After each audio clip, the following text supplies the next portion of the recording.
Sí, está el flyer, por eso. Ahí estamos. Bueno, vamos a comenzar esta actividad. Les damos las buenas tardes a todos, a todas, donde quiera que estén, que desde donde se estén acompañando. Queremos saludar especialmente a los colegas de la apertura del ciclo de debates de la Unidad Temática de Cultura, a propósito de temas que consideramos que son urgentes y necesarios para el sector cultural de la región. Le damos entonces la palabra a Rafael Saccheto, que es el secretario de Educación, Cultura y Promoción de la Ciencia del municipio de Villa María, Córdoba, Argentina, y es además el coordinador de la Unidad de Temática de Cultura de Mercociudades. Así que bueno, adelante, Rafael. Muchas gracias, Mónica. Bueno, un gusto saludar a quienes nos están acompañando en esta primera actividad de la unidad temática. Agradecer en primer lugar a la Secretaría Técnica Permanente de Mercociudades, a Kate, a Cami, que están aquí acompañándonos. Agradecerte, Mónica, por la tarea de moderación. Mónica es asesora del municipio de Quilmes y junto al equipo que acompaña a la unidad temática estamos proponiéndoles esta primera actividad en el marco de los 25 años de Mercociudades. Este año Mercociudades cumple 25 años de vida, de existencia, y tiene programado desarrollar una serie de actividades a las cuales vamos a estar invitando a todos ustedes.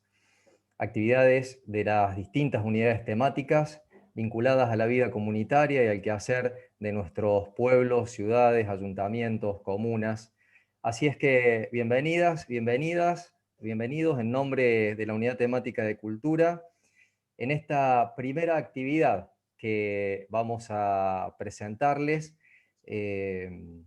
Queremos contarle un poco que el eje de trabajo de este año, de este 2021, en un año que va a ser complejo, que va a ser duro en términos sanitarios, vamos a intentar llevar adelante un eje de trabajo que ya se definió el año pasado en la unidad temática, que es trabajar sobre el patrimonio cultural inmaterial. Por ello es que hemos decidido comenzar con este primer encuentro para poner sobre la mesa algunos ejes, algunos conceptos, algunas discusiones en relación a la patrimonialización de la cultura, y por eso la doctora Gili nos va a acompañar. Simplemente agradecerles, la verdad que es una alegría enorme poder contar con todos y todas ustedes. Esperemos que sea de utilidad, que se disfrute y que no solamente en este encuentro, sino en los próximos, seguramente vamos a tener la posibilidad. Quiero agradecer también a la ciudad de Lambaré, Paraguay, que coordina junto con Villa María, y a la ciudad de Santo André, Brasil, que también coordina con Villa María esta unidad temática, y con un conjunto de ciudades que acompañan la tarea diaria y el desarrollo. Así es que bienvenidas, bienvenidos, y Moni, continúas vos para hacer las presentaciones correspondientes. Muchas gracias por tu tarea, Nínive, Ana, bueno, Gaby, todos. Muchísimas gracias.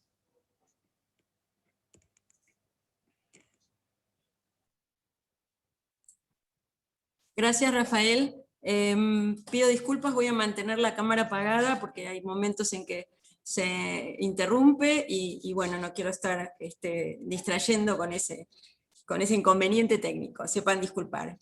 Vamos a dar inicio entonces a la primera de las conferencias del ciclo que acaba de presentar Rafael, una conferencia que está planteada desde las discusiones del patrimonialismo, los alcances y las consecuencias, y es para nosotros, para quienes trabajamos en los temas sobre todo de patrimonio cultural, en sus versiones material y fundamentalmente inmaterial, es un tema de mucho debate, discusión, y entendemos que la doctora María Laura Gili, que es nuestra expositora de esta tarde, nos dará precisiones al respecto. Quiero comentarles un par de indicaciones técnicas, y es solicitarles que por favor dejen sus consultas, preguntas comentarios en el chat. Eso nos ayudará a que hacia el final de la charla, de la presentación de la doctora Gili, nosotros podamos seleccionar consultas para que ella pueda responderlos. Vamos a tener un tiempo para esas intervenciones, inquietudes y respuestas. Así que considérense en libertad de enviar en el chat las inquietudes, que estamos tomando nota de ellas. Por otro lado, agradecerles a todos la presencia, comentarles que hemos hecho una difusión, no solamente a través de la página de Mercociudades y de los municipios que participan de la unidad temática, sino también hemos subido esta información y está en la plataforma de la Red Académica de Patrimonio Cultural Inmaterial de Latinoamérica y Caribe, y también tenemos participación de estudiantes de las carreras de gestión cultural de algunas universidades de Argentina, fundamentalmente. En este caso, en mi carácter de docente de la Universidad Nacional de Avellaneda, les comento también que algunas de nuestras cátedras están en este momento también participando de esta presentación. Así que bueno, paso a comentarles brevemente el currículum de la doctora María Laura Gili, que es profesora adjunta, actualmente se desempeña como docente investigadora en la Universidad Nacional de Villa María, en el espacio curricular Historia Social, Política y Económica Latinoamericana, y es responsable del módulo de Historia del Núcleo de Formación Común, directora de la Usina Cultural, Espacio Cultural de la Universidad Nacional de Villa María, Córdoba, doctora en Ciencias Naturales por la Universidad Nacional de La Plata, Argentina, magíster en Ética Aplicada, profesora en Historia por la Facultad de Ciencias Humanas, Departamento de Historia de la Universidad Nacional de Río Cuarto, Córdoba, Argentina, miembro del Centro de Investigaciones Precolombinas de la Ciudad Autónoma de Buenos Aires, dirige el proyecto de investigación Herencias Sociales y Memoria Histórica en el Departamento San Martín de la provincia de Córdoba, Argentina. Sus áreas de actuación son Historia, Antropología, Patrimonio Histórico-Arqueológico, Ética Aplicada, y posee numerosas participaciones y publicaciones en eventos académicos nacionales e internacionales en patrimonio cultural, ética aplicada, memoria histórica. La última publicación de la doctora es Patrimonialización de la cultura, dilemas éticos en torno a la herencia social, su registro, estudio y gestión de 2020 de la editorial Biblos, y le estamos muy agradecidos por su tiempo, por la posibilidad de compartir sus investigaciones, sus reflexiones con todos y todas nosotros. Así que bienvenida María Laura, y te dejo en la plataforma Zoom, es toda tuya. Gracias. Muy bien. Buenas tardes a todos y todas. Muchas gracias, Mónica, por la presentación.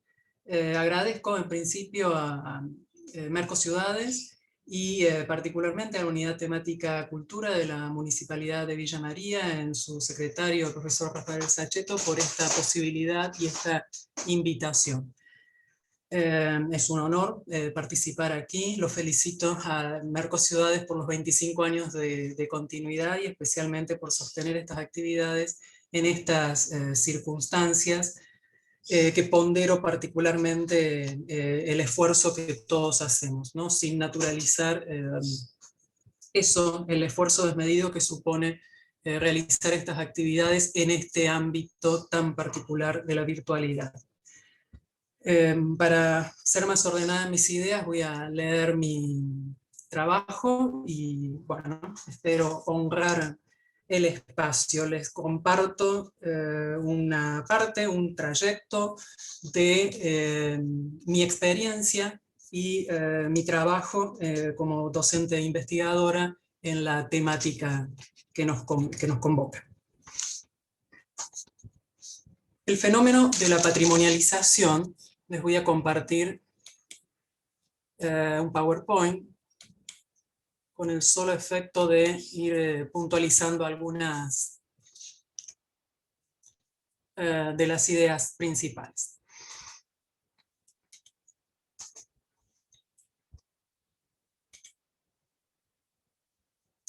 A ver. Perdón, ha ido al final la presentación que hice. ¿Están visualizando el PowerPoint? Se visualiza se ve perfecto, Sí, pero sí. estás mostrando... Pero entiendo que en un flyer de los finales. A ver, no, aquí estamos. Bueno, quiero hacer la presentación en pantalla completa, a ver si... Ahí está, muy bien. Bueno, el fenómeno de la patrimonialización de los elementos culturales se generó en el siglo XIX. En ese momento los objetos culturales adquirieron interés por condensar cierto conocimiento del pasado y ser susceptibles de instrumentalización para legitimar acciones estatales en el marco de la formación de los estados modernos. En la actualidad los bienes culturales se han transformado también en recursos para el disfrute social y económico y son objetos de nuevas formas de patrimonialización renovadas en sus estrategias. Pensar el patrimonialismo implica reflexionar sobre sus alcances y consecuencias. Hoy los estudios sobre el patrimonio cultural, las herencias sociales, reconocen que el mismo ha quedado inserto en patrones de poder que reproducen situaciones de explotación colonial en distintos planos: político, cultural, social, ético, económico. Sus presentaciones museísticas, narrativas, representacionales inciden en la formación de las identidades sociales.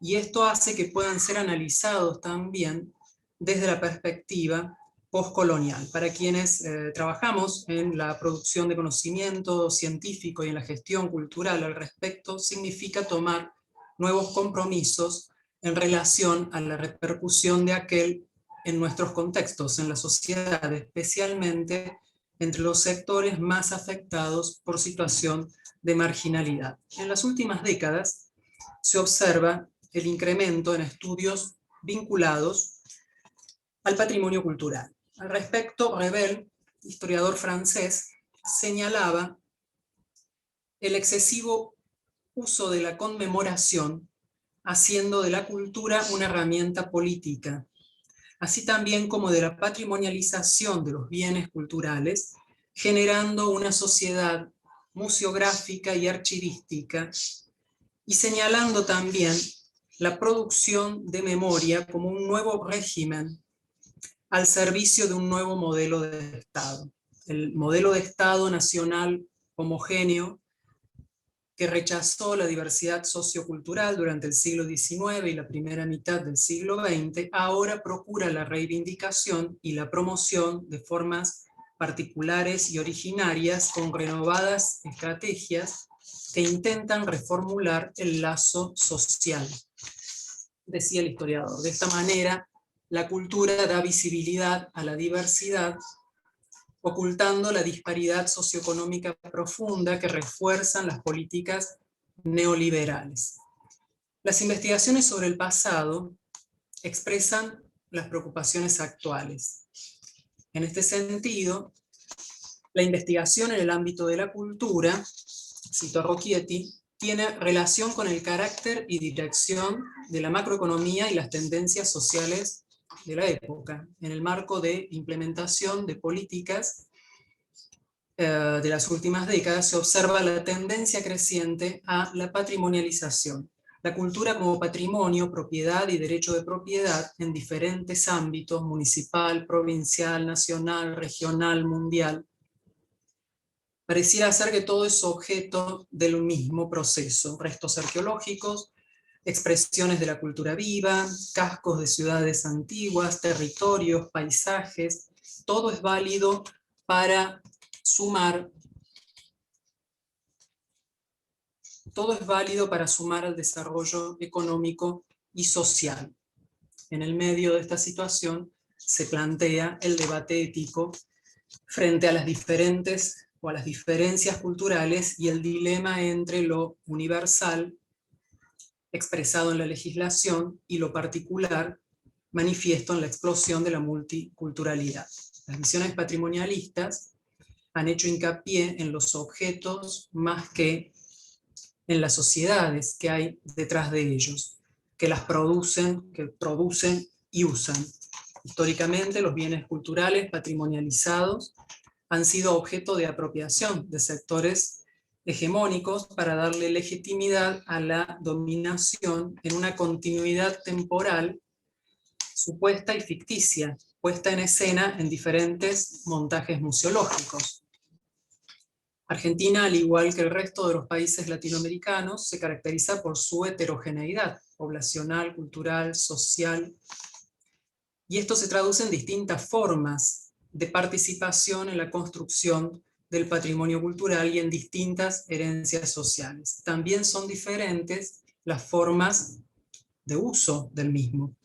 Para amplios sectores de la población, el patrimonio cultural carece de sentido, o bien le asignan una utilidad distinta a la otorgada por especialistas o gestores culturales o funcionarios públicos. Aquí nosotros nos preguntamos, yo me pregunto, cómo pensar una ética crítica del patrimonialismo sabiendo que el mismo implica el uso del pasado para la consolidación del poder pasado y presente en juegos de poder presentes.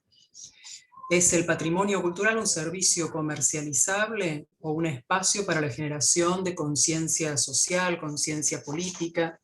¿Es una herramienta para la memoria colectiva, el conocimiento de la propia historia, o un mecanismo para el disfrute selecto de quienes pueden acceder al consumo cultural y al turismo cultural, histórico, arqueológico? Entiendo que los bienes culturales, materiales, simbólicos, deberían constituirse cada vez más en instrumento de reflexión y discusión política, histórica de nuestras sociedades y su actualidad, o al menos ser un disparador de ella. Una investigación social inclusiva, en trabajos previos hemos señalado esta situación, debería contemplar una acción cultural patrimonial amparada en criterios éticos que contemplase eso en términos de responsabilidad social, inclusión, corresponsabilidad, solidaridad, compromiso, respeto, orientados a la construcción de una sociedad justa y armoniosa, descolonizada y sin discriminación, preservando como patrimonio histórico, cultural y humano la diversidad cultural que nos constituye, haciendo también un uso sustentable de las herencias sociales en preservación, como dicen algunas de las posturas éticas últimas del siglo XX, de los derechos culturales de las generaciones futuras. Ahora bien, la idea de transmitir a la posteridad algo, un concepto, tiene profundidad histórica. Se inicia con las sociedades esclavistas, dándole una gran importancia al poder religioso y al poder político. En el medioevo los objetos adquirieron valor histórico. Lo importante era conservar lo que poseía valor religioso y valor histórico. Con el desarrollo de la arqueología en el siglo XIX y de los museos públicos, que fue un punto de inflexión, se potenció el interés por el pasado. El siglo XIX significó además el saqueo masivo de objetos culturales arqueológicos de los países periféricos con destino hacia las áreas centrales. Recién, luego de la Segunda Guerra Mundial, comenzaría la preocupación e interés ético por la propiedad originaria de los mismos en el marco colonial y de la explotación, la expropiación que el colonialismo implicó para las sociedades afectadas. Como dije anteriormente, desde sus inicios el Estado moderno mostró interés por patrimonializar la cultura, sus materiales y sus objetos. Y para esto generó políticas e implementó acciones. Transformó la cultura en un bien de cambio, en un objeto de mercado. En siglos de desarrollo el concepto fue variando de una concepción particular con eje en la propiedad privada y en el goce individual, hacia el dominio público, base de la cultura y de la identidad nacional. En ese camino también se lo vio ampliar su área de implicancia. Pasó de identificarse con monumentos y obras de arte a bienes inmateriales, a la memoria histórica, a las tradiciones, a las expresiones musicales.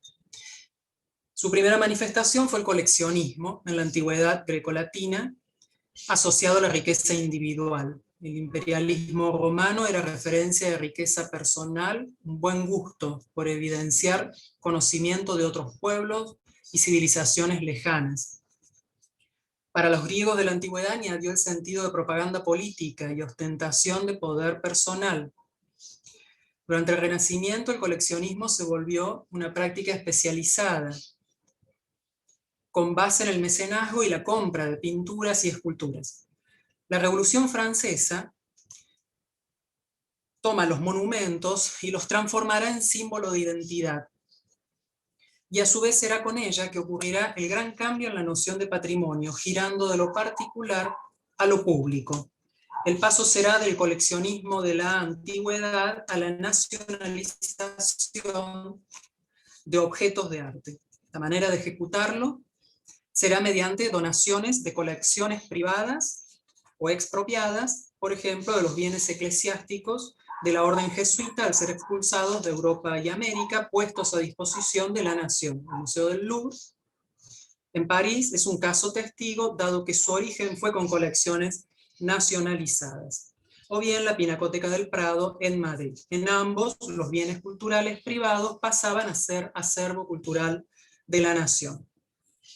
Se construía de esa manera el denominado por Riel en 1903 culto moderno a los monumentos, donde le atribuía dos categorías al monumento: su valor rememorativo, apelando a la capacidad evocativa del mismo, y su valor de contemporaneidad, el arte expresado en él. En Europa, centro de estas transformaciones, la cultura pasó de esa concepción elitista a una liberal, en manos de las élites dirigentes que vieron la difusión cultural y educativa auspiciosa en los nuevos estilos democráticos de final del XIX. El sistema educativo sería el instrumento de aplicación. A finales del siglo mencionado, la educación popular será impulsada por la Iglesia Católica y por la dirigencia política, como herramienta frente al analfabetismo de los sectores populares y más desfavorecidos. El marco dado por el proceso de industrialización, en el marco dado por el proceso de industrialización, se postulará la democratización cultural a partir de ella, introduciendo, dando paso, generando a principios del siglo XX la cultura de masas, donde se valoraría las acciones políticas que pusieran al alcance del mayor número de personas posible la cultura, sacándola así lentamente de su espacio de exclusividad y de élite. Con una fuerte gestión cultural se transformaría, pensaban, a las mayorías en espectadores y consumidores de la cultura del ocio.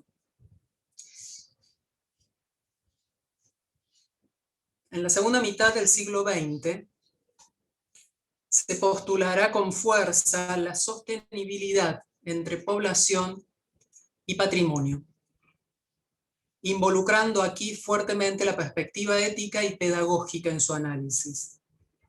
A finales de los años 70 surgirá la noción de democracia cultural, a partir de la cual la cultura se volvería ámbito para el desarrollo personal y la participación social. En ese sentido, el patrimonio será presentado como riqueza colectiva, con primacía en el valor social del bien cultural, en su estudio y en su disfrute comunitario. Desde entonces, los estudios patrimoniales se abordan en términos de los conflictos sociales y de los intereses sectoriales que ellos expresan y que los bienes culturales condensan, bienes tanto materiales como inmateriales. Y también se comenzará a aplicar al mismo el término herencia social, refiriendo particularmente a las producciones culturales de los sectores más desfavorecidos. A su vez se sostendrá la idea de un patrimonio integral o la integralidad regional y nacional, unidos al concepto de totalidad patrimonial como base de continuidad y coherencia del desarrollo social comunitario en permanente reafirmación de identidades culturales. Esta línea se desarrollará particularmente en nuestros países, en Latinoamérica. Será la noción de patrimonio integral uno de los conceptos más potentes desde el pensamiento social latinoamericano. El concepto de integralidad refiere a la combinación e igualdad de oportunidades de participación en las decisiones que sobre el uso, interpretación y presentación del patrimonio tienen todos los colectivos sociales, que por un motivo u otro están relacionados con el mismo.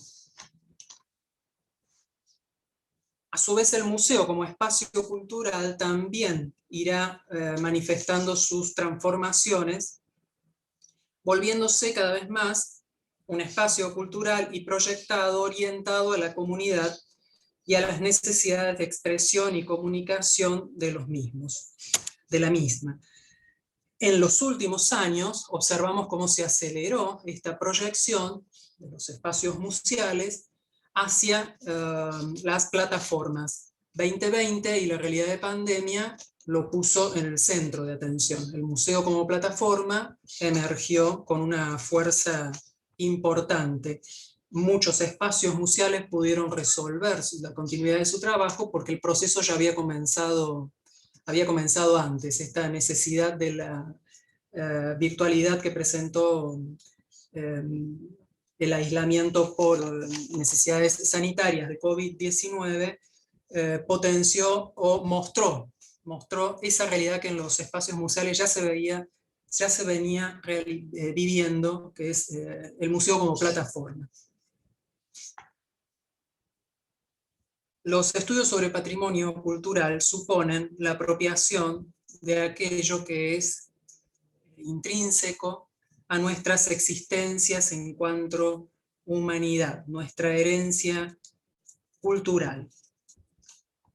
En ese sentido, Paulo Freire, asociaba el compromiso pedagógico a la responsabilidad ética al decidir cada vez para quién se construye saber, trabajar en el reconocimiento de formas de la herencia social de las comunidades, de sus experiencias humanas, tengan ellas reconocimiento público o no lo tengan, es una manera de construir ese compromiso pedagógico y esa responsabilidad ética con las comunidades. La corresponsabilidad social aquí supondría elaborar narrativas en diálogo y disputa con los textos de la historia oficial y permitiría pasar de la idea de una sociedad que recibe un patrimonio heredado a comunidades que se reconocen herederas de su patrimonio cultural.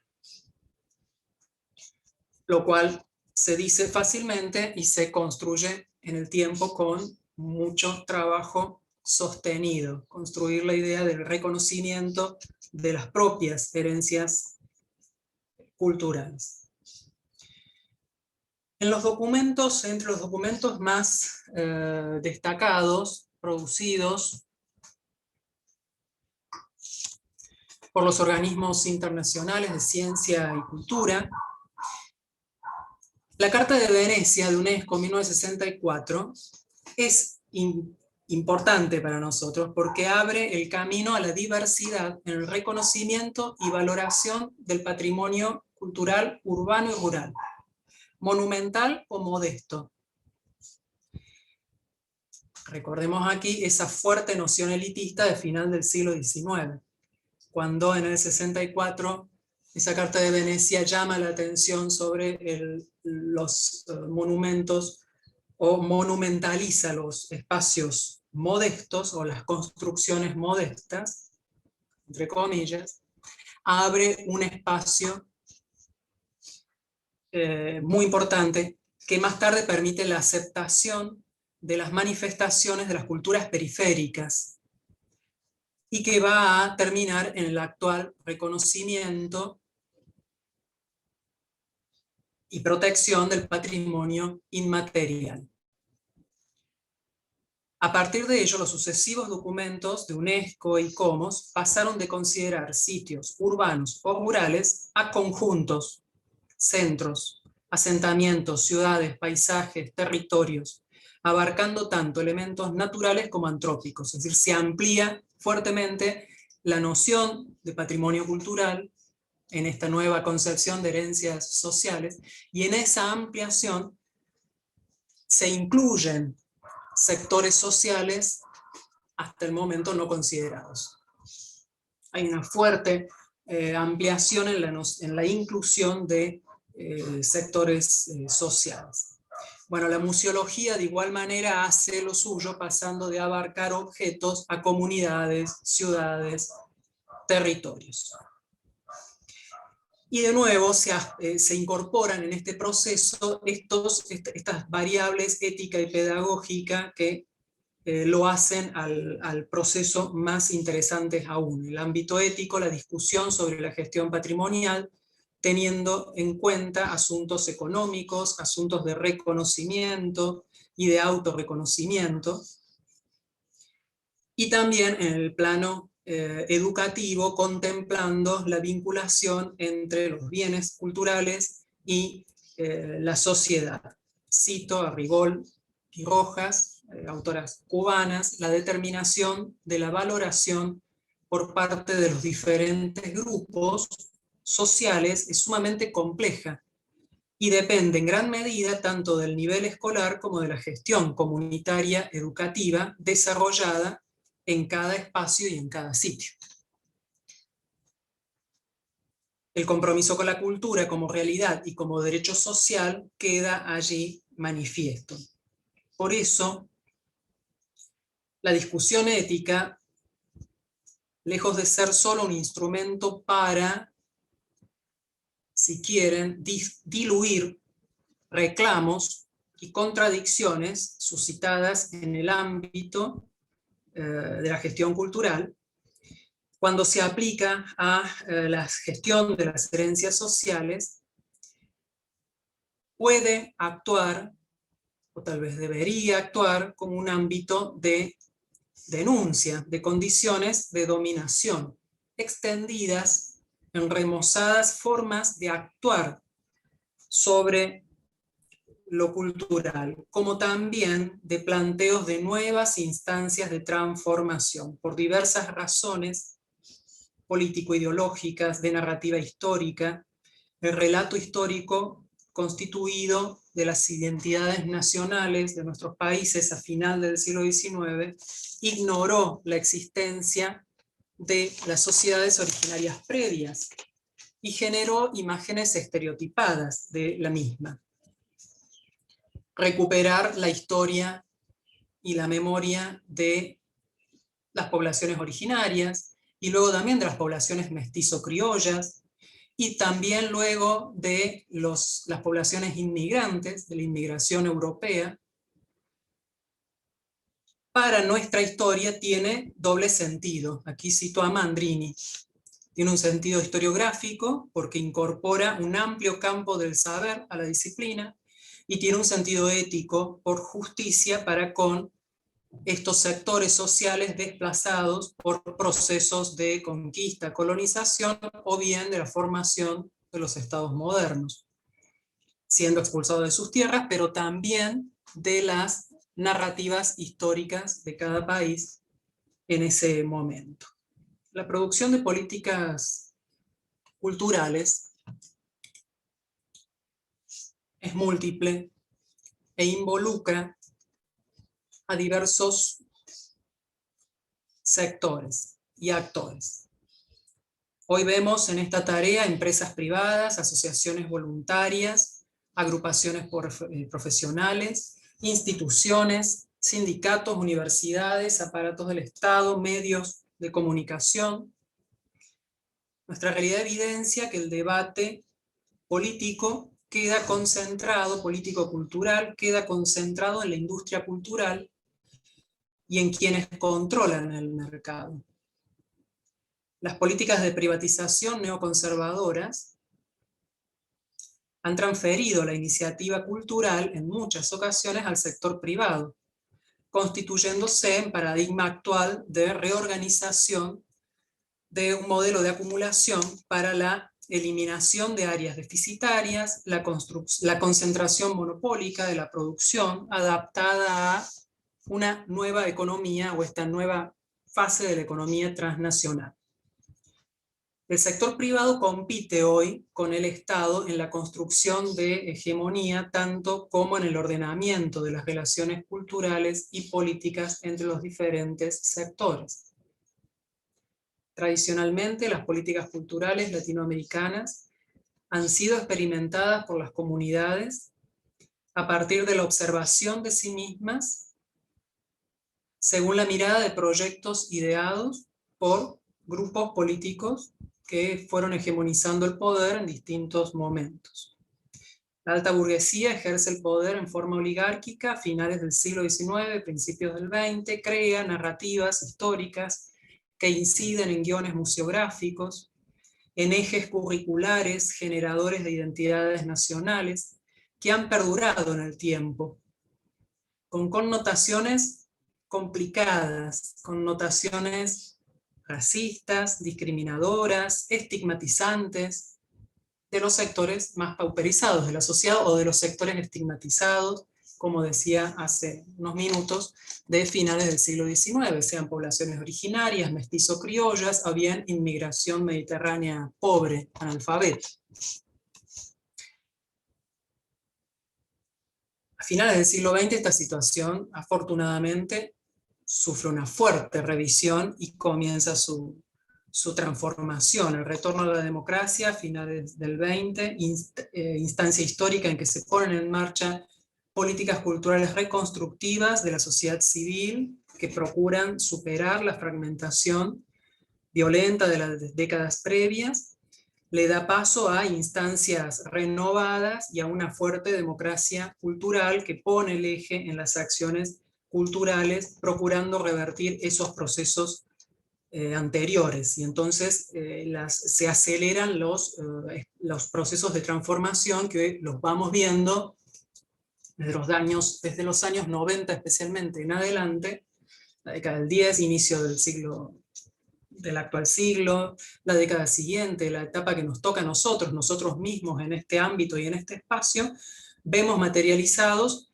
espacios, la transformación fuerte en esto que marcamos, ya sea en los guiones museográficos o en las presentaciones museográficas, respecto de una noción más amplia e inclusiva de patrimonio cultural de nuestras comunidades y de nuestros países. Sin embargo, los estudios sobre nuestro ámbito reconocen, como decía al principio, que está inserto en patrones de poder y que se continúan reproduciendo situaciones de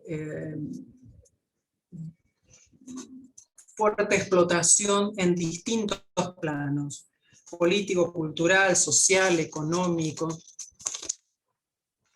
No acceden todos los sectores de la misma manera en la gestión de los mismos, y por lo tanto la incidencia en la formación de identidades sociales continúa siendo un espacio a trabajar, por lo menos a reflexionar y a trabajar.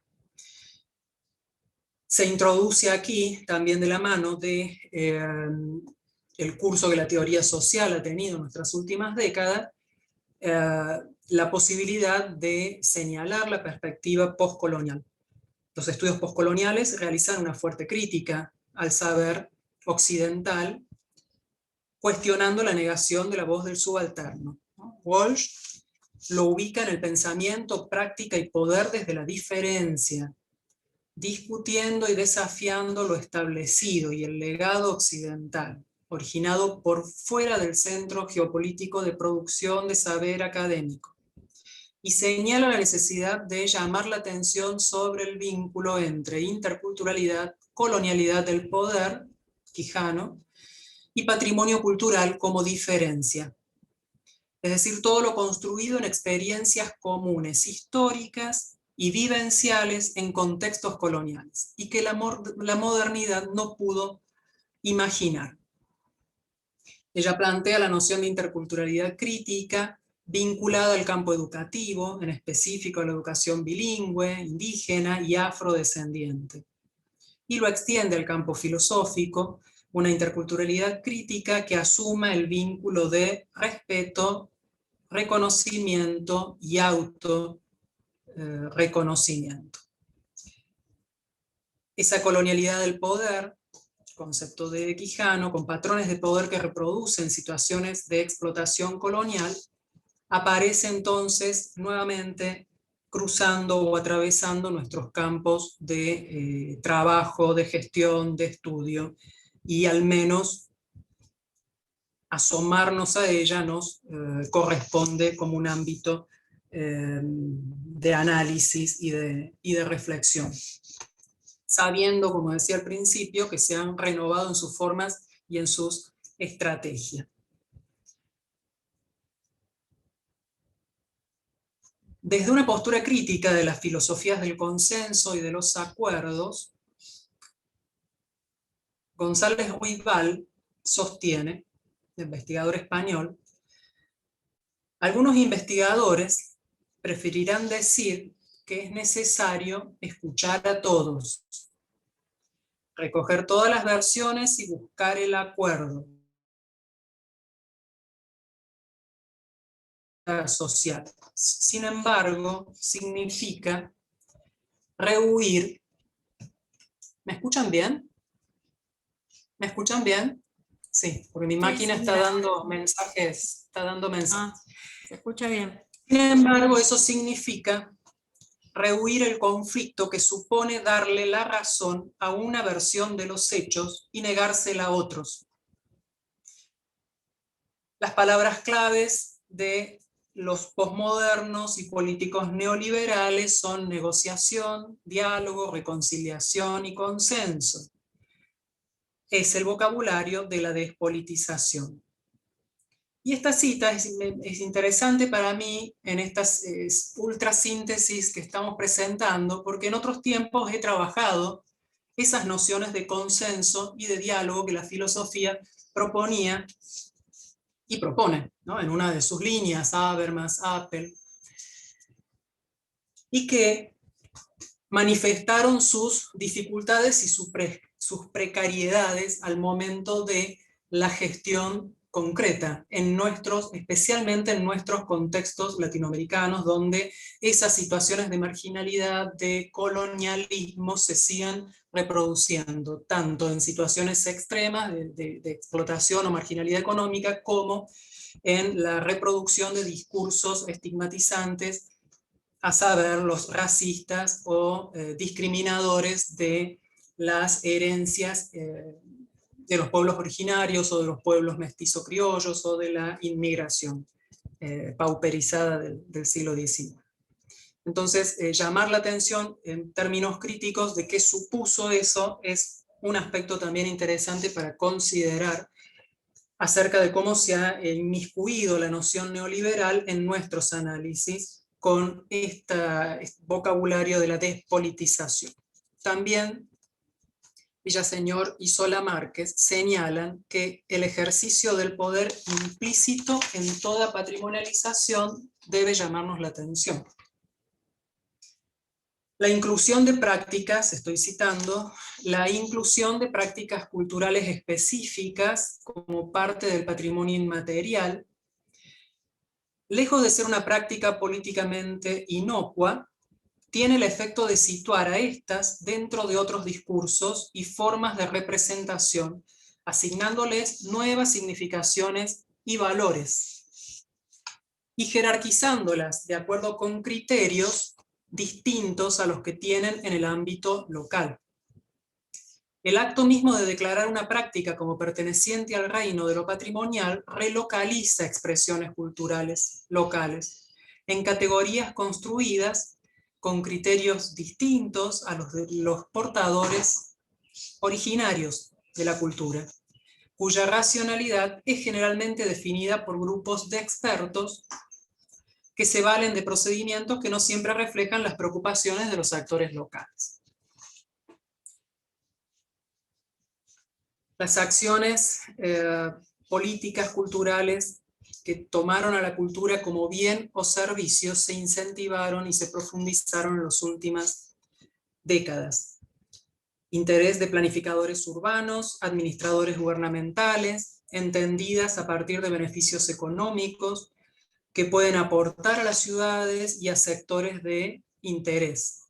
Se habilitó la generación de planes estratégicos para la puesta en marcha de acciones conducentes, por ejemplo, a producir marca ciudad, con mega eventos, festivales, creación de centros culturales, el uso estratégico de la cultura, cito a Sarlenga y Marcuse, se volvía así un instrumento clave para la renovación urbana en gestiones mercantilizadoras de la cultura y su expresión, las herencias sociales cada vez más patrimonializadas.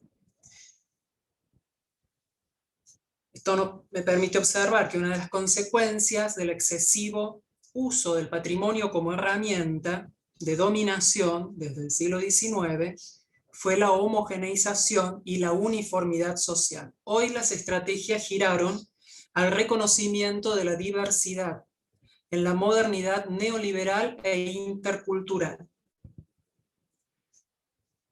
Es momento entonces de realizar una ciencia social que formule preguntas social y científicamente relevantes en atención a los contextos sociales, políticos, económicos que nuestro presente nos manifiesta en el estudio del pasado.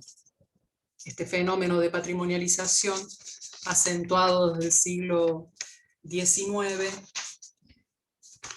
y su interés por condensar conocimiento y ser susceptible de instrumentalización, continúa con esta acción de legitimación de acciones estatales en el marco de formas renovadas de ejercicio de la estatidad, en el sentido de Oslo, ¿no? Esa construcción constante del Estado.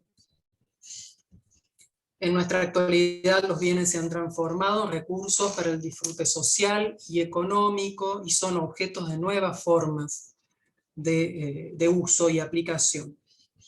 Gran cantidad de los restos materiales que son exhumados y documentados en proporciones cada vez más considerables por la aplicación de nuevas técnicas de excavación, en el caso de la arqueología, o el otorgamiento de significación diferente en función del uso de paradigmas nuevos, la necesidad de optar entre bienes a conservar y poner a disposición del disfrute social, hace que la dificultad sea cada vez más en identificar qué criterios utilizar para decidir qué conservar y qué no.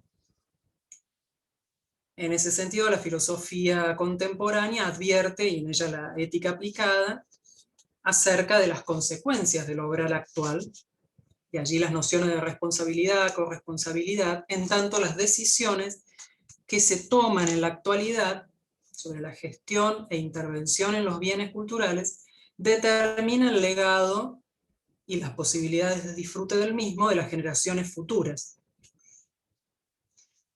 Quienes actúan en criterios patrimoniales deben tener presente las necesidades sociales presentes y futuras. La herencia social de cada comunidad y época es un documento de gran valor histórico y simbólico, de gran importancia al momento de reconstruir el pasado, el presente y la identidad histórico-cultural nacional. La democratización cultural de nuestras décadas últimas no ha llenado espacios, momentos vacíos de ocio, no ha alimentado identidades o memorias colectivas olvidadas, solo alimentó espacios de gran convocatoria de públicos, grandes festivales, por ejemplo, televisados algunos, encuentros con amplitud de públicos donde los artistas emergentes pierden frente a la masividad de los espectáculos comerciales o de origen mediático. el desafío es instalar la reflexión en términos de los principios que actúan en cada comunidad y repensar así praxis, objetivos, para qué, por qué, para quiénes, cómo, a fin de poder construir una noción del patrimonio cultural en términos de una reflexión comunitaria o, como decía antes, un instrumento de mayor interpelación.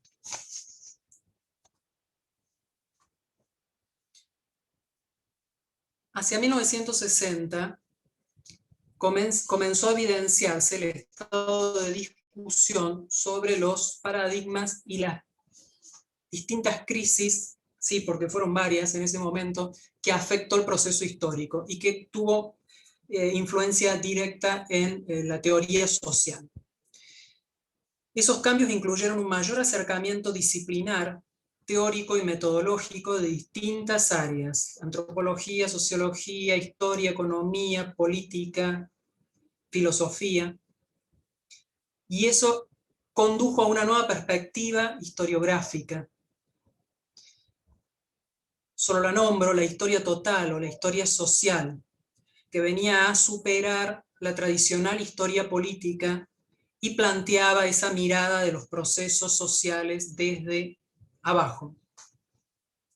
Esa idea de una historia total suponía abarcar aspectos estructurales en términos espaciales y trajo a la discusión la idea de la regionalización de los estudios y la focalización en espacios pequeños, en contraposición a la historiografía del siglo XIX y su concepto de nación. Remarcó el sentido social de la historia cultural y su interés por observar las representaciones asumidas, el comportamiento de cada grupo al respecto, entre otros. Y marcó la manera de abordar los estudios en nuestros ámbitos de investigación patrimonial cultural. Esa breve referencia que hago a la historiografía me interesa señalarlo porque entiendo que es una de las bases teóricas de esos cambios que van a operar luego en la museografía o en los estudios patrimoniales. Toda ciudad, esa expresión, es poseedora de expresiones identitarias. Los bienes culturales en distintos soportes, materiales o inmateriales, interrelacionados, muestran la comunidad que los originó: lugares, espacios, expresiones, hechos, símbolos. Todos refieren a la memoria urbana, local, al pasado histórico común, factible de ser preservado y visibilizado.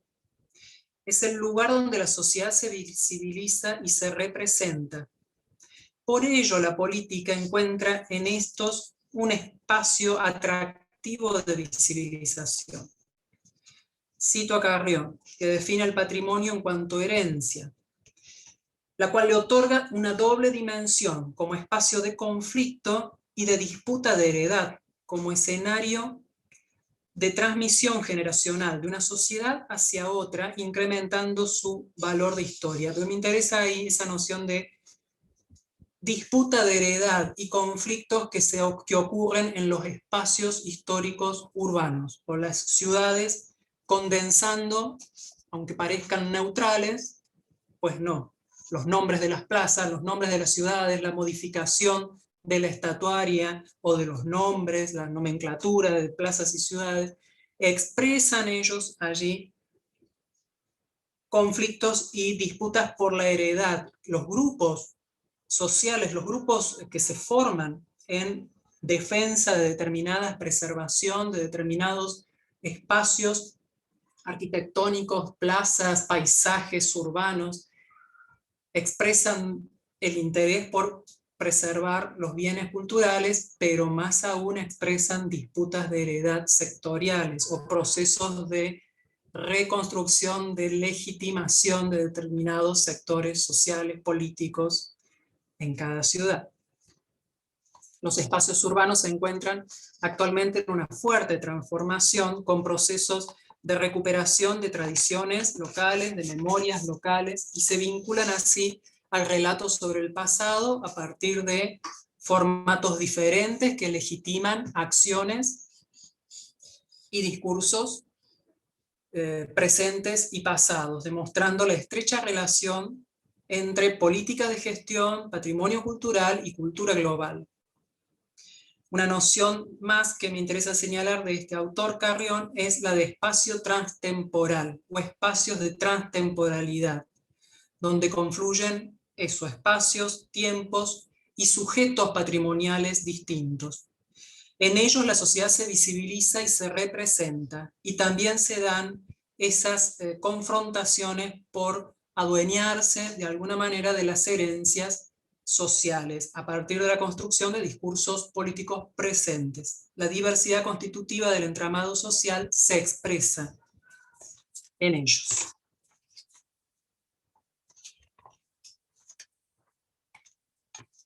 Y entonces cierro con algunas preguntas que ya he planteado. ¿Cómo pensar una ética crítica del patrimonialismo, sabiendo que este implica el uso del pasado para la consolidación del poder pasado y presente, en juegos de poder presentes? ¿Es el patrimonio cultural un servicio comercializable? ¿O es un espacio para la generación de conciencia social y política? ¿Es un instrumento de la memoria colectiva y el conocimiento de la propia historia? ¿O es un mecanismo para el disfrute selecto de quienes acceden al consumo cultural y al turismo cultural, más aún hoy quienes acceden a las apps para acceder a las guías, especialmente en las ciudades con centros históricos de mayor envergadura, en las capitales más importantes coloniales en América Latina o las capitales europeas? Es un espacio entonces para el turismo cultural que accede a las apps y que tiene la tecnología necesaria para acceder al mismo.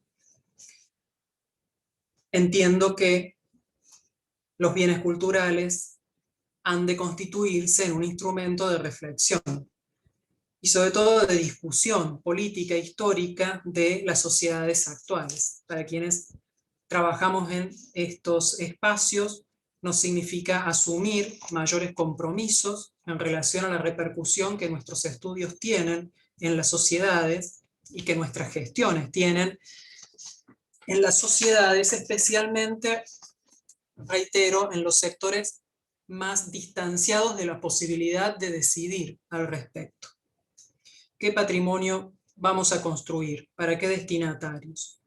¿Hasta dónde patrimonializar?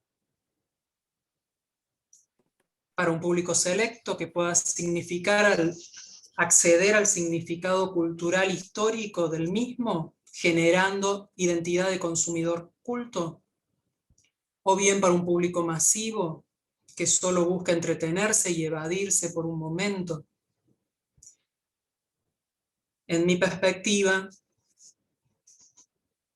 presentar el patrimonio cultural como un instrumento de interpelación, de reflexión crítica del observador respecto de su comunidad y de la proyección histórica de la misma es uno de los desafíos que podemos asumir en nuestras distintas instancias de acercamiento a las problemáticas: el estudio, la investigación, el registro o la gestión cultural.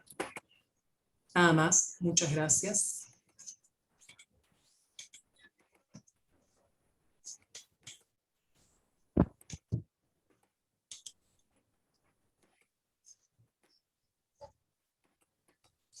Bien, bueno, gracias María Laura.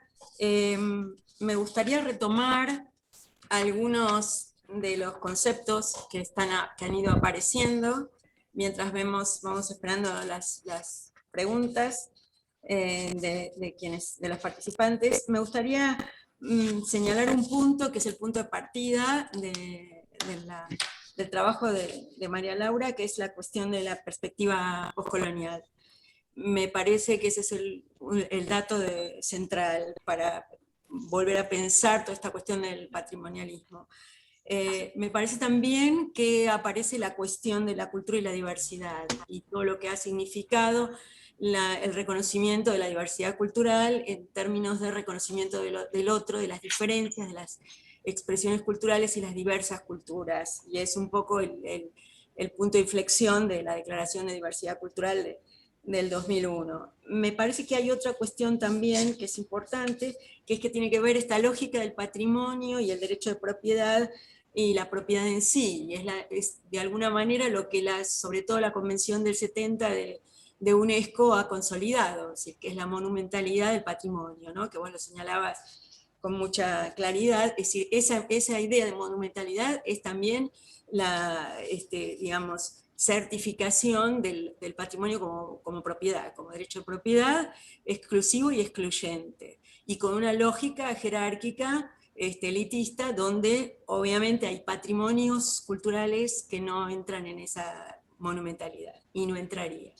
Y es un poco lo que desarma después de la declaración del 2001, la Convención 2003, cuando plantea la cuestión del patrimonio cultural inmaterial y empiezan a discutirse esas otras situaciones. Me parece que ese punto de patrimonio como propiedad es el punto también que señala cuál es la discusión que hay que profundizar. Creo que las cuestiones también, vos señalabas muy bien el origen del coleccionismo, y yo digo, a la luz de la pandemia y el uso extremo de las plataformas para digamos, compartir expresiones culturales, también digamos, ha tenido un aspecto positivo, que es visibilizar otras expresiones, y ahí lo que empieza a ocurrir es, y de hecho hay reclamos en algunos de nuestros países respecto de la propiedad de determinados bienes culturales que tienen que ver con ritualidades de comunidades originarias y que forman parte de colecciones de museos, y es esa disputa por lo que es un poco el expolio inicial de nuestras culturas y la búsqueda de estrategias por lo menos de recuperación de esos bienes culturales. Y el conflicto social, que me parece que está presente en el concepto de cultura, o sea, es la discusión de fondo, o sea, no es una situación de, incluso si vinculamos en los términos de Marilena Chaui, la filósofa brasileña, la relación entre cultura y democracia, vamos a tener claro que no estamos hablando de consenso, que es algo que vos señalabas muy especialmente cuando hablabas de las filosofías del consenso y del acuerdo, ¿no?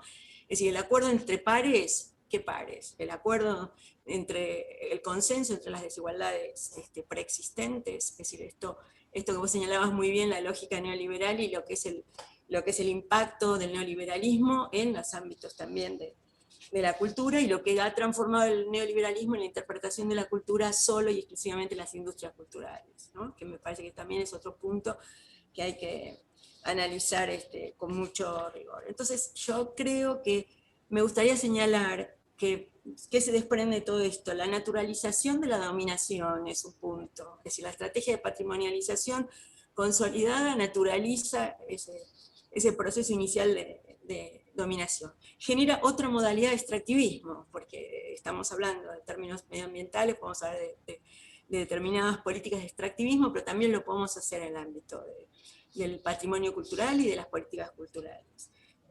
Vuelve a discutir la relación entre cultura y democracia, y eso es un punto que me parece que es central, donde aparece la cuestión de los derechos culturales en tanto derechos humanos, ¿sí?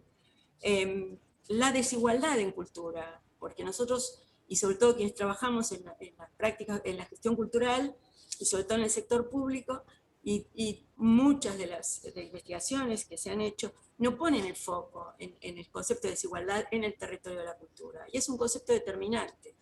Yo digo, sin ser autorreferencial, vivo en la ciudad de Buenos Aires, la distribución equitativa de las políticas culturales en la ciudad de Buenos Aires no existe.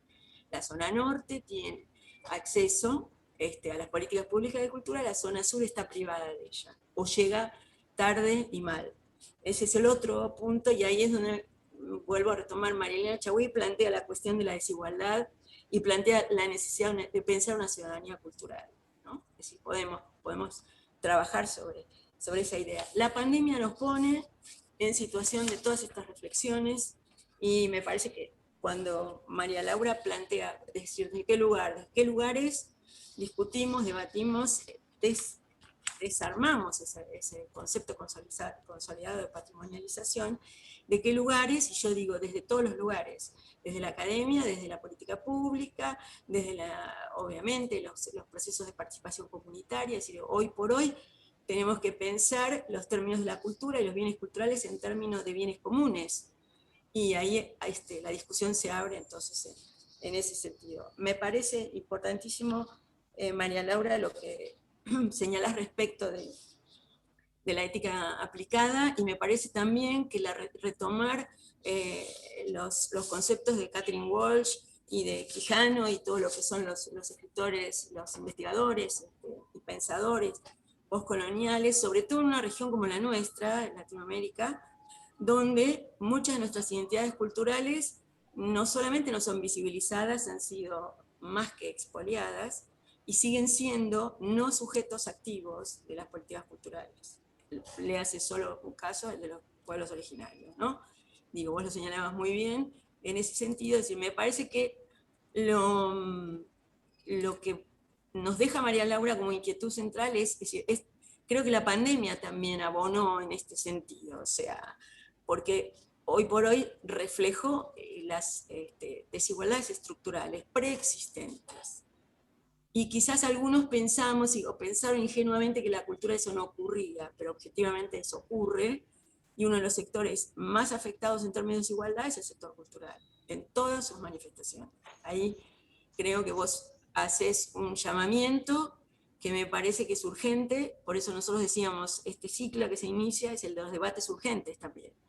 Y las ciudades, que integramos Mercociudades, me parece que somos actores necesarios en esos debates, porque es precisamente desde lo local donde quizás muchas de tus reflexiones, tus apuestas, empiezan a poder tener algún lugar, un sentido y quizás una viabilidad, ¿no? Me parece que ahí hay mucho por avanzar.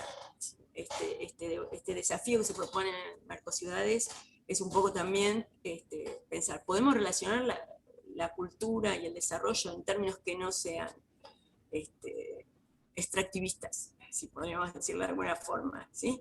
O en todo caso, que no anulen identidades, que tengan la participación como eje? No sé cómo ves vos estas menciones. Bueno, muchas gracias por todas tus señalamientos. Todo eso dijimos, sí, todo eso hemos dicho. Yo quiero ahora, al final, ponderar esto último que decís de Mercociudades y su sentido federal, porque parecerá que no, pero sí. La inclusión de una investigadora de una universidad, de una ciudad, de provincia, es un paso importante. Ustedes están habituados, pero saben que la centralidad y el eje puesto en las universidades de las ciudades capitales sigue siendo un tema en nuestros países. Por lo tanto, yo reconozco y agradezco particularmente este espacio por ser docente investigadora, que me he formado en distintos centros, pero que opero desde una universidad nueva y comparativamente pequeña de una ciudad, de una provincia que no es Buenos Aires. Así que eso se pondera, pero también está a tono con las transformaciones de nuestro tiempo.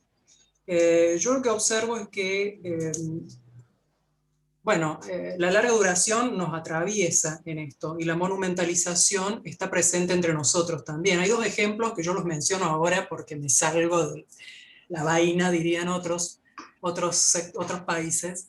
Dos ejemplos de monumentalización que uno dice, pero estamos en el siglo XXI, ¿qué es esto? Bueno, es remanente de esos procesos culturales que se toman un largo tiempo para una transformación genuina, que ya comenzó. ¿Qué quiero mencionar?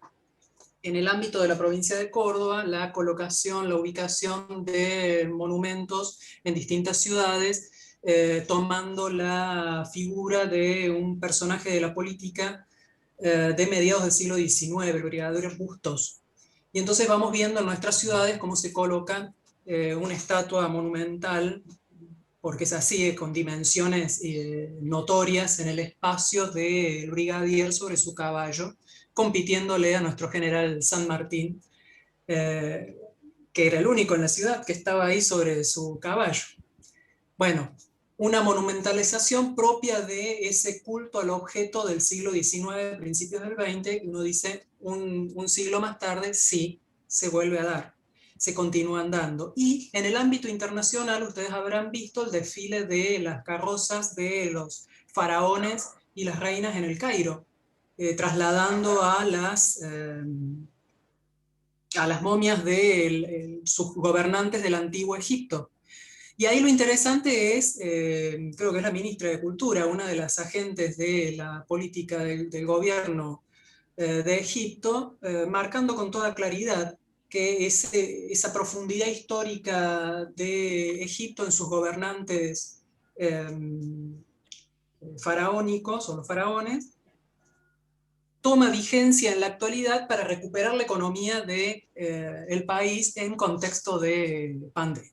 Es decir, hace una clara muestra de cómo la historia se transforma en un elemento propicio a la gestión cultural y al desarrollo de la industria cultural. Yo entiendo que estamos en el tránsito hacia la ponderación y la monumentalización del patrimonio inmaterial y en él de, ¿cómo resumirlo?, de la historia social. De la mano del patrimonio inmaterial y del llamado de atención en las investigaciones regionales, locales, sobre las expresiones de la cultura viva, va a ir cada vez más tomando forma las manifestaciones de la cultura de estos sectores que no aparecían en los documentos escritos, en los monumentos o en las arquitecturas destacadas de nuestras ciudades. Por ser sectores populares, por ser mujeres, por ser sectores al margen del curso de la historia de sus localidades o de sus sectores de poder económico y político. Nosotros estamos en el tránsito, ya llevamos 2 décadas fuertes, ¿no?, de introducción de estos conceptos. Y a medida que pasa el tiempo, no sabemos, ¿no?, pero es probable que se afiance cada vez más esa puesta en atención, pero también visibilización, y si se quiere, sigo usando el término de monumentalización, de otras formas de expresiones culturales de nuestras comunidades, ahora más inclusivas. La cuestión de la interculturalidad crítica es un aspecto muy interesante en América Latina porque en nuestros estados la gran diferencia es esa a las lecturas que de la cultura se hace en Europa, que es la presencia de nuestras poblaciones originarias, afrodescendientes y mestizas, aún en nuestra Argentina que se siente, ¿no?, bajada de los barcos, ¿no?, o ese crisol de razas que nunca se cruzaba ninguna con ninguna. Es un país profundamente mestizo, y entonces también a nosotros nos toca rearmar o reelaborar una narrativa histórica que derive en la construcción de identidades sociales inclusivas de verdad, ¿no?, reconociéndonos en esa diversidad. Estos estudios patrimoniales que van empezando a mirar estos aspectos, yo entiendo que con el tiempo, bueno, van a ocupar espacios más grandes, ¿no? La crítica, yo sé que hay mucha crítica acá, otro aspecto es el fuerte, ahí voy a rever, ¿no?, ese fuerte uso ocurrió en ocasión de los bicentenarios, él lo dice analizando la patrimonialización, la construcción de un nuevo régimen de memoria, que a su vez lo toma Pierre Nora, tiene que ver con los bicentenarios en Europa y luego también en América, de la Revolución Francesa y de nuestras independencias. Estos bicentenarios parece que incentivaron a las gestiones políticas distintas a volcarse sobre la historia y la cultura y hacer este uso fuerte de la cultura en favor de proyectos de gobierno o proyectos políticos actuales. Bueno, eso ocurre, no es ni bueno ni malo, ¿eh? A veces las críticas pareciera que no es ni bueno ni malo, eso lo observamos que así ocurre. Tal vez uno observa a veces en algunas ocasiones un excesivo uso político de la cultura o de la historia para reivindicar gestiones actuales. Y eso también con el tiempo se va a ir puliendo, va a ir tomando su genuino curso, que es esto de construir miradas nuevas. Yo entiendo que tal vez sea muy ilusa mi mirada, pero utópica, pero entiendo que con el curso de las décadas eso se va a decantar y lo que va a quedar es la llamada de atención sobre la generación de producción cultural de esos sectores populares o excluidos de la historiografía tradicional que no nos quedaron insertos en las identidades nacionales y por supuesto locales, ¿no? Ahí, María Laura, tengo algunos comentarios y preguntas que me gustaría transmitirte. Me gustaría señalar que en el caso de Argentina el Bicentenario nos dejó las universidades del Bicentenario, que descentralizaron la lógica de la educación superior. Y eso ha sido un dato más que significativo en lo que es un poco la investigación, la formación, el desarrollo de, digamos, profesionales con una mirada a la luz de esas localidades, descentrando la lógica histórica del sistema de educación superior, que tenía 3, 4, 5, 7 ejes, ¿no? Sí, ahí hay primeras generaciones de estudiantes universitarios de hogares de medios y bajos recursos y humildes, donde de repente el acceso, es decir, el Bicentenario en el marco del proyecto político que nuestro país desarrolló en ese periodo, nos dejó esa posibilidad. Estamos en una situación hoy, junto con la pandemia, en que tenemos que hacer honor a esa posibilidad que se nos abrió en ese momento y estamos trabajando en ese sentido. Ahí es donde me parece que, y vuelvo a algo que vos decías, no nos alcanza hoy el artículo 75 de nuestra Constitución que reconoce la preexistencia de los pueblos indígenas y sus culturas. Es decir, hay mucho por hacer, como vos bien decías. Entre los comentarios, y me parece que esto es importante señalarlo porque fue un punto que tocaste, hay uno respecto a la economía naranja y la cultura como objeto transable. Y este es un problema que tenemos hoy en el sector cultural, es decir, la lógica de las industrias culturales y el invento de la denominación que la hizo el actual presidente de Colombia, Iván Duque, cuando era director de cultura del BID, donde inventó el concepto de economía naranja y lamentablemente hasta las Naciones Unidas han votado que este año es el año internacional de la economía naranja, o sea que estamos en problemas. El otro punto es la cuestión turística, que vos también lo señalaste, es decir, preguntan hacia dónde, es decir, cómo convive la memoria histórica en el contexto de las zonas turísticas con esta cuestión de necesidad de agradar, de comercializar, de recibir turistas, etcétera, etcétera. Esas, en principio, esas dos, y luego te quiero comentar las otras dos, y un poco cómo ves estos dos ejes, ¿no? El turismo cultural ahí y lo que es la lógica de las industrias culturales en su versión naranja, si se puede decir de esa forma. La participación del capital privado en las gestiones culturales, especialmente en la reconversión de los llamados cascos históricos, para mí es algo inevitable. La inversión en cultura es de un altísimo rango. La inversión en la recuperación de edificios históricos es una inversión de una gran envergadura. Uno observa en las ciudades más destacadas esa inversión la han hecho con capitales privados y de origen europeo. Ahí el desafío es ir logrando la síntesis del uso de estos, o de la intromisión de los capitales privados que sí, como decíamos, terminan interviniendo en el planeamiento, en un nuevo planeamiento urbano, cómo ir transformando esa situación que de no hacerlo de esa manera se perderían. Nuestros estados, incluso Europa tiene esas dificultades sin ser experta en esa materia, ¿no? Pero también los europeos tienen sus dificultades, lo vimos con Notre Dame, ¿no? Una catarata de capitales privados para recuperar uno de sus puntos máximos de turismo y de movimiento de la economía. Bueno, en nuestros países ni qué decir. Los estados, uno no le puede pedir al Estado que invierta todo el dinero que hay que invertir en la recuperación de los edificios históricos. Las grandes capitales lo hacen, en nuestro país, al menos, las capitales de provincia, la capital, el Estado aparece ahí recuperando edificios que entran rápidamente al circuito turístico. En ese sentido yo no hago una crítica fuerte, lo señalo, ocurre así.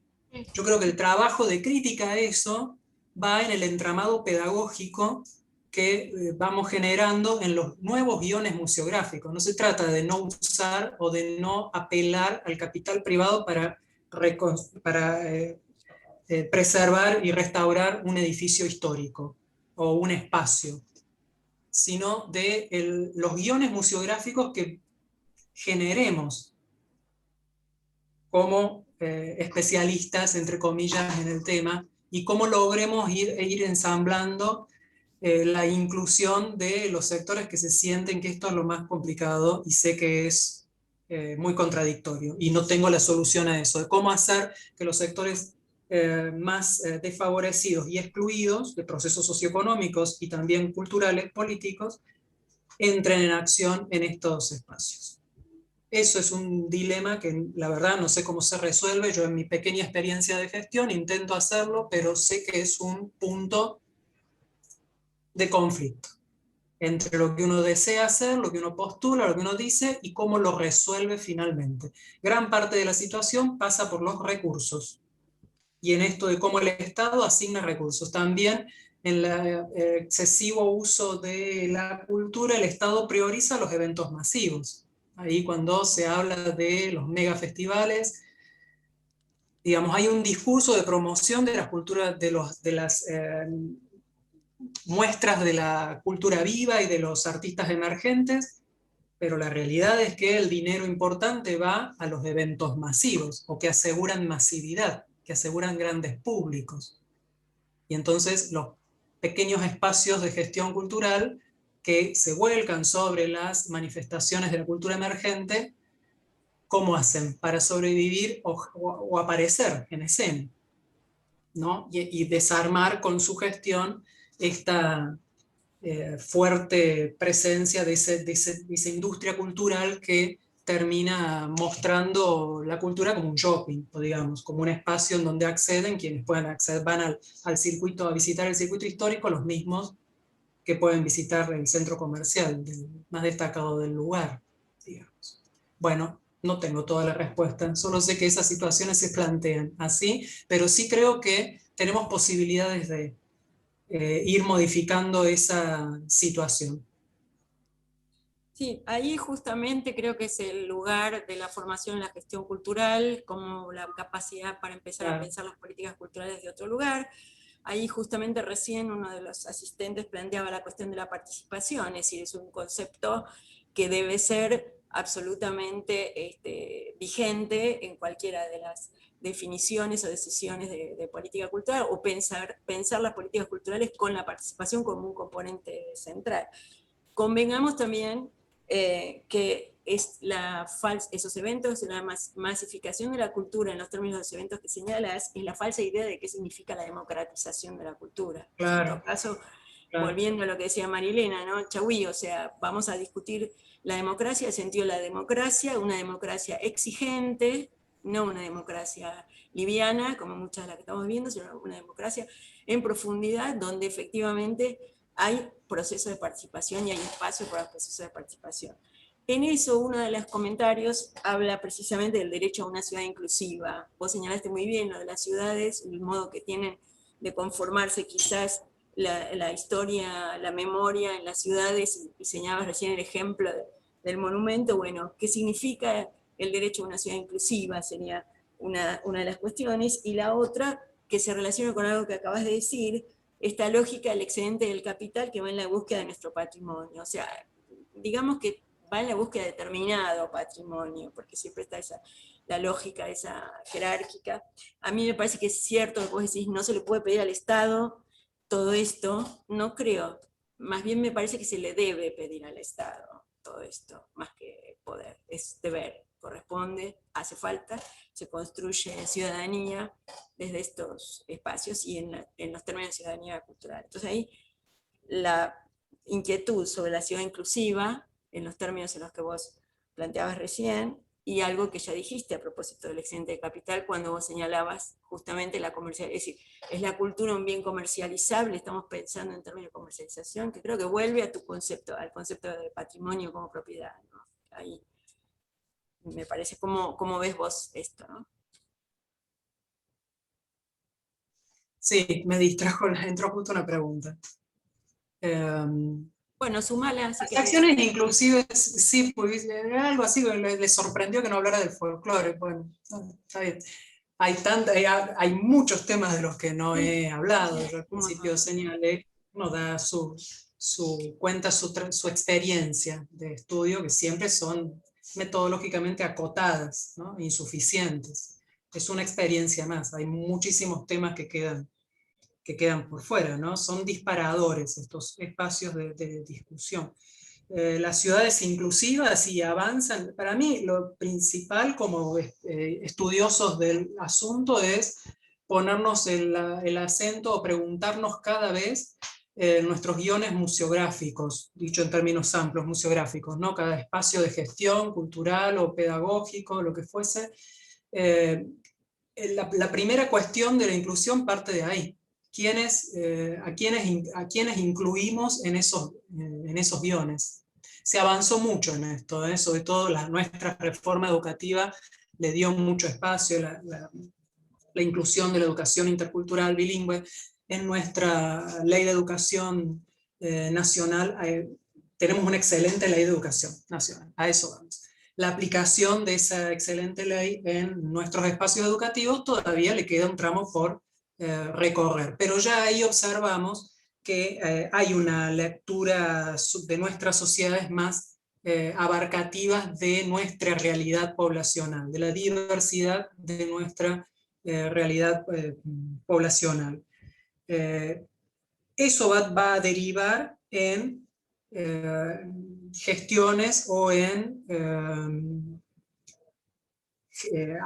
la aplicación y la producción de gestiones culturales que hagan de nuestras ciudades, en términos culturales, espacios de mayor inclusión, como ya vemos que va ocurriendo con los cambios de nombres, con la discusión de los nombres asignados a plazas, a calles, con la intromisión de banderas que representan a diversos sectores o a grupos sociales y sus identificaciones. Hemos dado pasos muy importantes en ese sentido. Y luego con acciones, voy a poner el ejemplo de mi ciudad, Villa María, que tiene un desarrollo muy interesante en estos términos de políticas de inclusión social a partir de talleres y trabajos que desde la Secretaría de Cultura y desde los distintos espacios municipales se hacen en concreto en cada barrio, ¿no? Hay mucho trabajo en los barrios más alejados de las zonas céntricas. Nuestro circuito histórico todavía se focaliza en el centro, en el área fundacional de la ciudad. Si me corrigen los locales si me equivoco, pero en nuestro circuito histórico aún no terminamos de abarcar la totalidad de la ciudad, los barrios alejados, esas geografías físicas, pero que marcan también esas distancias socioculturales. Pero hay mucho trabajo, así como hago ese pequeño señalamiento, que con el tiempo irán apareciendo. En el circuito histórico urbano, los espacios más alejados, claro, no tienen monumentos, no tienen edificios neoclásicos, no tienen una estatuaria importante. ¿Qué mostramos de los barrios más alejados del centro? Bueno, la Perdón, noción, Laura. el cambio de la noción.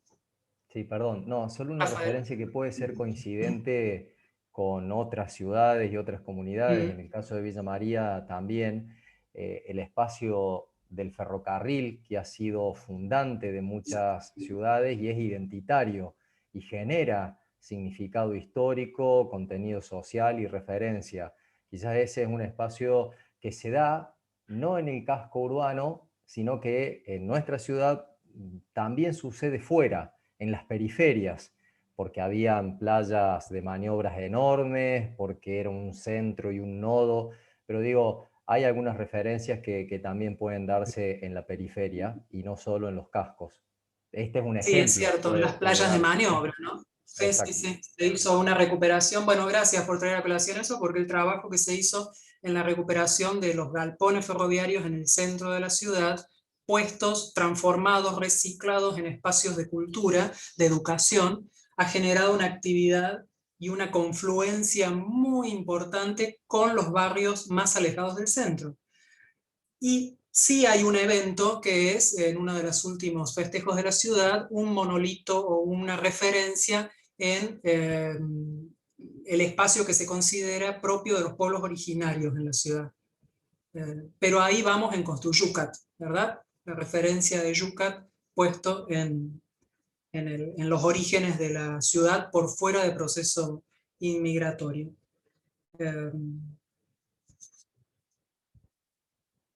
Hay situaciones de avance y situaciones que están en construcción, en esto de generar ciudades inclusivas, que va tanto en referencias materiales como en las acciones que desde los espacios de gestión pública se realizan, lo que va a hacer de nuestras ciudades ciudades más inclusivas. No sé si es. Perdón, uno de los últimos comentarios hablaba de la lógica de rehabilitación de los centros históricos y la lógica de expulsión también, y creo que vamos a tener que pensar, Rafael y los colegas, otra charla, porque nos quedó también afuera la cuestión de género, que tiene mucho que ver en las políticas de patrimonialización, y no lo hemos tocado, y tenemos infinidad de temáticas, así que me parece que este es apenas el inicio, de un largo debate que vamos a sostener. Creo que María Laura sobre todo pues nos están quedando unos pocos minutos, nos ha dejado una agenda tremenda. Así que vamos a ver cómo Bueno, hacemos honor a ella, ¿no? muchas gracias. Yo reitero que cuando uno escucha, esto lo digo de maestra y de profesora que soy, cuando uno escucha a alguien exponer su trabajo, siempre está viendo un recorte. Y que lo interesante es ver cómo uno, en este caso yo, les presento algunos de los temas que en años de trabajo he abordado. Y es eso, ¿no? Un pequeño aporte desde mi trayectoria, desde mi recorrido, no trayectoria, desde mi recorrido de formación. Cada quien toma en función de su propio interés, ¿no? De todas maneras, celebramos tu pequeño recorrido, porque justamente Claro. no tiene nada de pequeño, y me parece que justamente nos ayuda, nos estimula a seguir debatiendo temas que bueno, que estamos tan en agenda, pero creo que han aparecido acá con mucha nitidez. Tengo un pedido para todos y todas de la Secretaría Técnica Permanente. Todo el mundo debería encender su cámara para que hagan una foto colectiva. Pero antes de cerrar, me gustaría señalar que hemos recibido compañeros, compañeras de la provincia de San Juan, muchos de Córdoba, vino toda Córdoba, acá, La Falda, Colonia Marina, Río Tercero, bien, por citar solo algunas, hay obviamente gente de La Paz, Bolivia, en fin, de Brasil, como señalamos antes. Me gustaría señalar la presencia de la subsecretaria de Cultura de Quilmes, del municipio de Quilmes, Gabriela Alonso, que está por ahí, la directora de Patrimonio Cultural del municipio de Quilmes, también Silvia Dura, que justamente son dos personas que precisamente tienen muy clara la agenda y han focalizado en estas temáticas en su trayectoria previa y ahora en la gestión. Están haciendo precisamente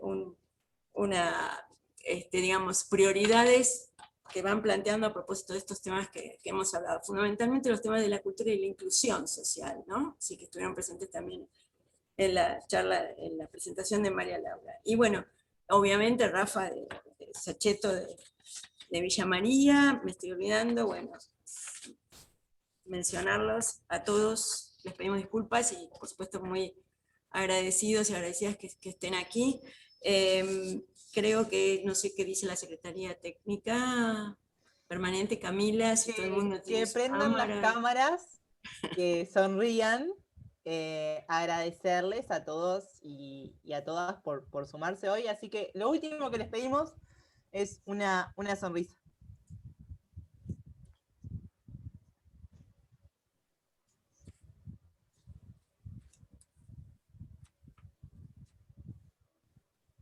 Cierre.